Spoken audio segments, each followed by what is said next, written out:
When we click on a user to send a direct message to, we want to put the channel information in global state, just like we did for our channels component. But for the time being, we're just logging the data for the user that we clicked on.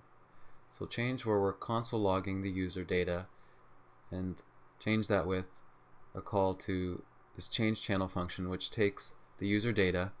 So we'll create change channel. It takes a user, and we first need to get the channel ID, which we'll store in a variable. It'll be the return value of a function that we'll create called getChannelID, which takes the user UID. So in getChannelID, we're going to compare the user ID that we clicked on with the current user ID. So we'll make the current user ID its own variable, and we'll check to see if the user that we clicked on's ID is less than the authenticated user's ID. If so, we'll use template literals to interpolate the user ID and a /, and then the current user ID to create the path of the channel. Otherwise, we'll put the current user ID first and then the user ID that we clicked on. So this allows us to make a unique channel identifier for every direct messages channel. So now that we have our channel ID, we'll make this channel data object in our change channel function. It will consist of an ID equal to channel ID, a name equal to user.name, and then we will take this channel data and pass it to our setCurrentChannel action, which we have on our props, or at least we will put on our props, first by importing the connect function from React Redux, and then importing setCurrentChannel from our actions folder.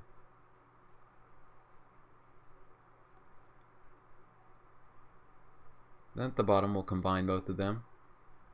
We'll add connect, set null to map state to props, and then we'll destructure setCurrentChannel from map dispatch to props. So now we have setCurrentChannel on our props. We also want to execute another action. We want to put in global state that this is a private channel with the action setPrivateChannel and pass in the value of true. Within types, we'll create a new channel action type called setPrivateChannel,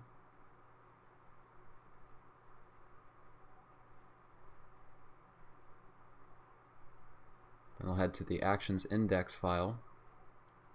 We'll add a new channel action with the same name but in camel case. Now this will take a boolean, which we'll call isPrivateChannel. So we'll return an object with the type of the action from actionTypes.setPrivateChannel, and the payload will be an object with just a property of isPrivateChannel, since the property name and value are the same.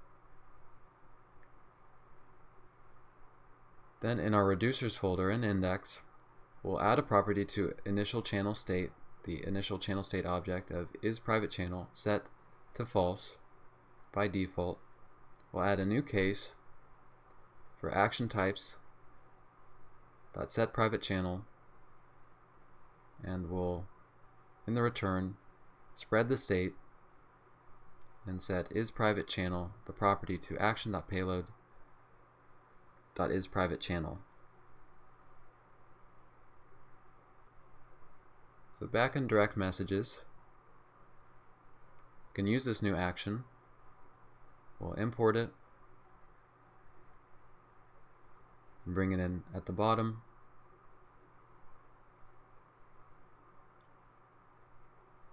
We'll save all of our files and test this out. We'll go to our Redux DevTools and we'll try clicking on one of our direct messages channels. If we take a look at our channel property, we see our new subproperty of isPrivateChannel set initially to false. We'll click on our one direct message channel. You can see that we called setPrivateChannel as well as setCurrentChannel. We see our user at the top of the messages header, and that within current channel now the ID is set to this very long path with both of the user IDs. And we're also setting isPrivateChannel to true.